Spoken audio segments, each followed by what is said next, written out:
the Old Testament reading from the book of Genesis, the lines that begin the story of the call of Abram at that time, who later is renamed by God Abraham, but Abram at the time he's called. The Lord said to Abram, "Go from your country and your kindred and your father's house to the land that I will show you. I will make of you a great nation, and I will bless you and make your name great, so that you will be a blessing." And Abraham stepped out and went, leaving what was familiar behind to venture into the unknown.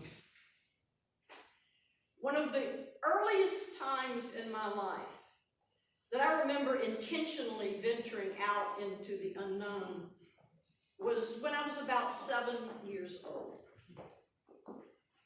That was the year that I rode my bicycle around the block for the very first time.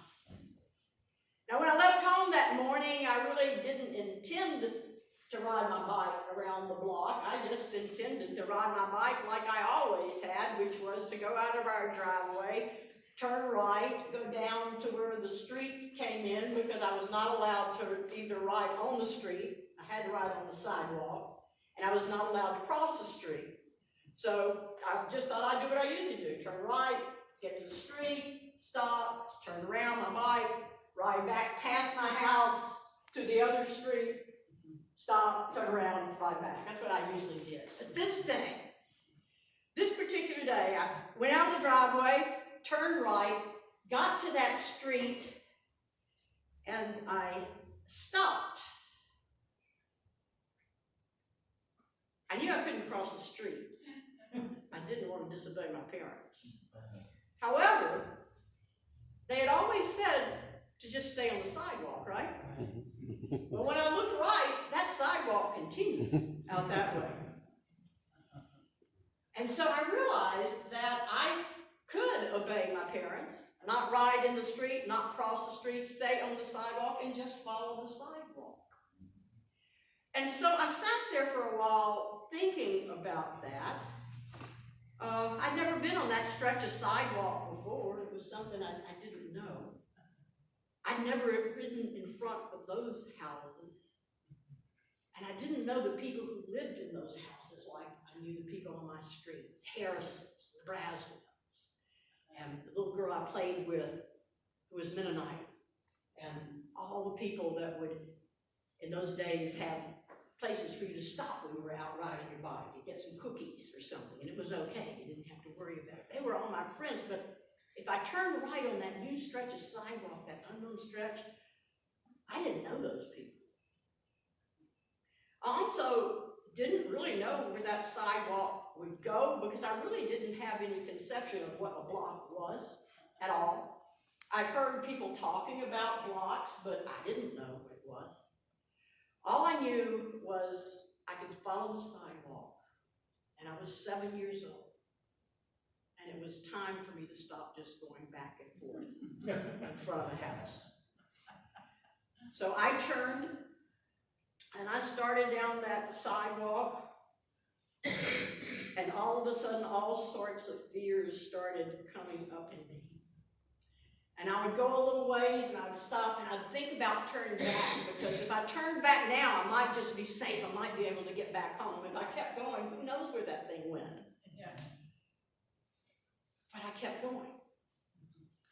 So I rode that bike till I got to the next street that I knew I couldn't cross, and I noticed that to my right, that sidewalk continued.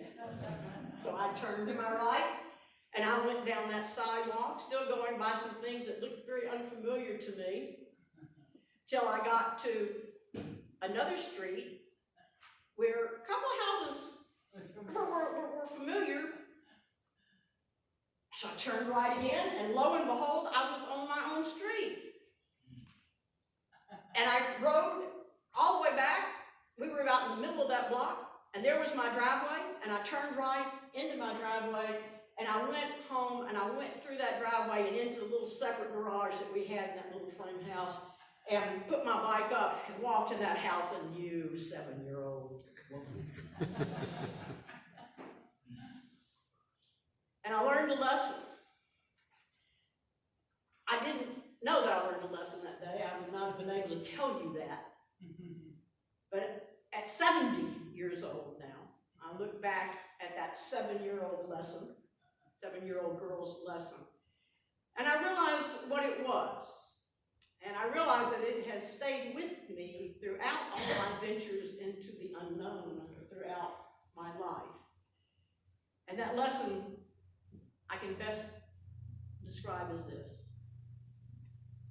There's always a blessing to be had when I am willing to move on from what I already know and allow myself to experience the unknown.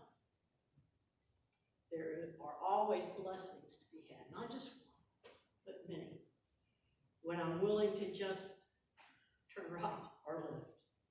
And I'm willing to just follow that sidewalk and see where it goes and recognize the blessings along the way.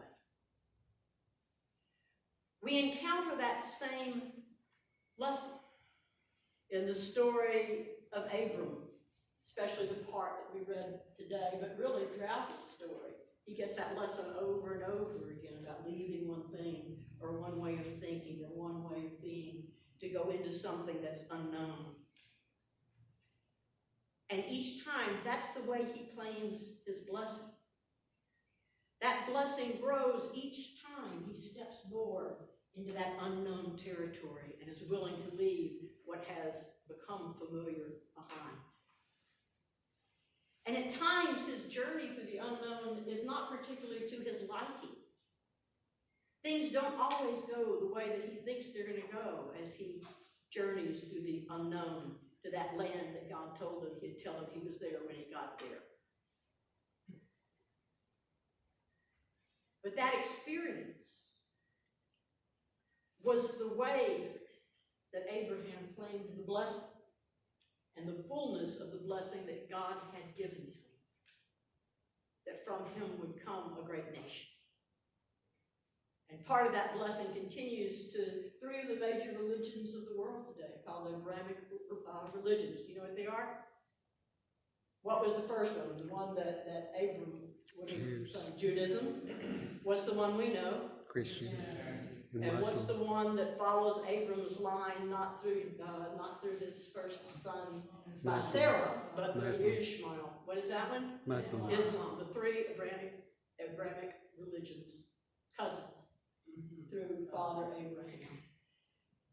The blessing that Abraham was only able to see, discover, and claim as he went through all that unknown, with all of its uncertainties, with all of its mistakes, with all of its having to kind of look that maybe he had veered off the path and gotten off that sidewalk, and God would call him back and show him where the new sidewalk was going. Same thing. Same thing. And the same thing will run through our Old Testament lessons throughout these next Sundays in Lent. Next week, we'll hear a little bit of a part of a vignette about Moses and the people in the wilderness, already on their uncertain journey in the middle of the wilderness, and mad as they can be at Moses because they're thirsty.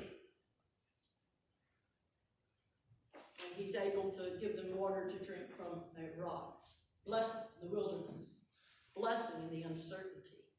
Blessing in learning to be God's people who have more trust in God to see them through the unknown than they do in their own hard, fast plans of how to get where they're going.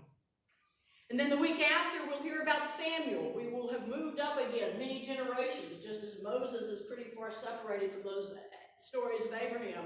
We move into Samuel, and in this story that we're going to hear that week, Samuel goes to anoint a new king of Israel, except there still is a king of Israel, Saul. He's just acting kind of weird. And so Samuel steps out into the unknown and goes to David's house, looking for that king that God wants to lead him to.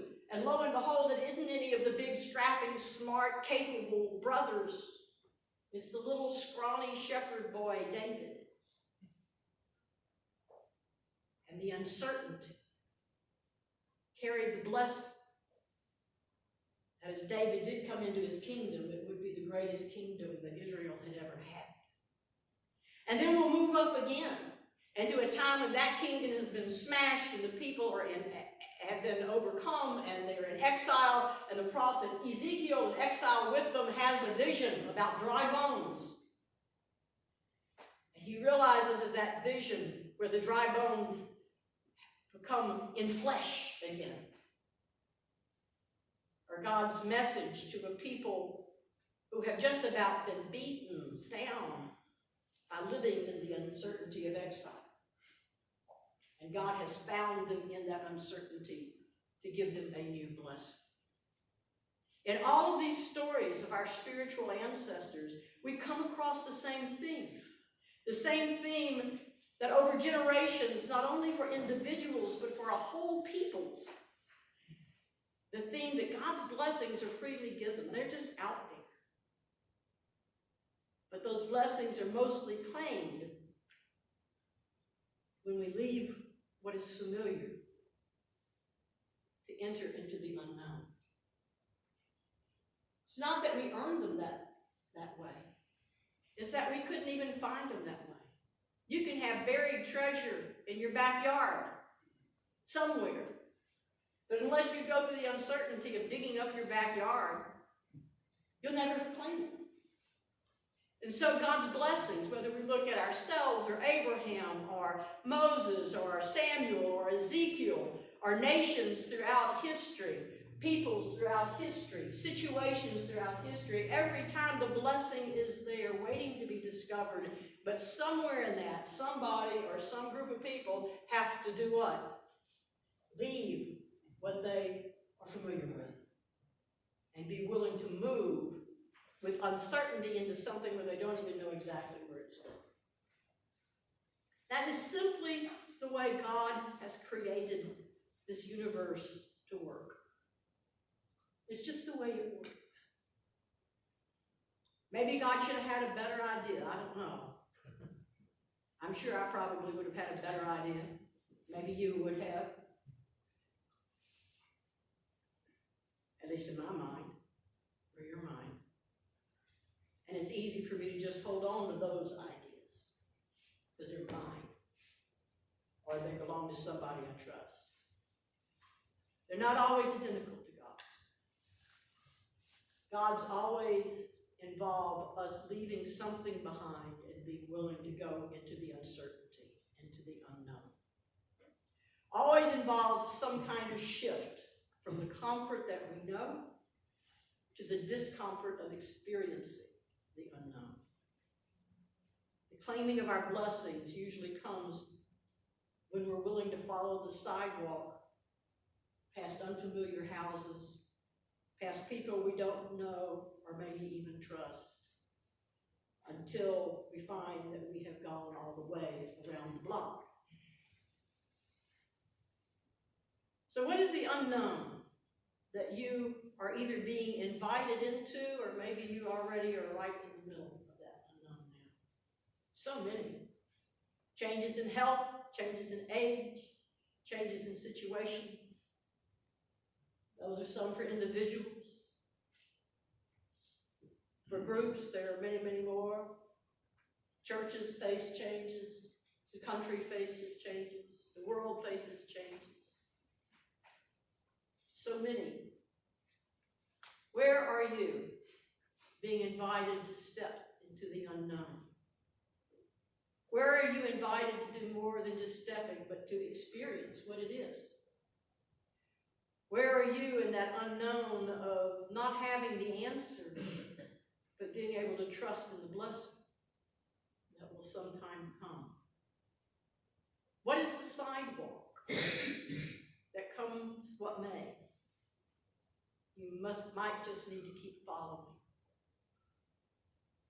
Whatever it may be, no matter what the experience feels like, you can be sure that there are blessings there to be had.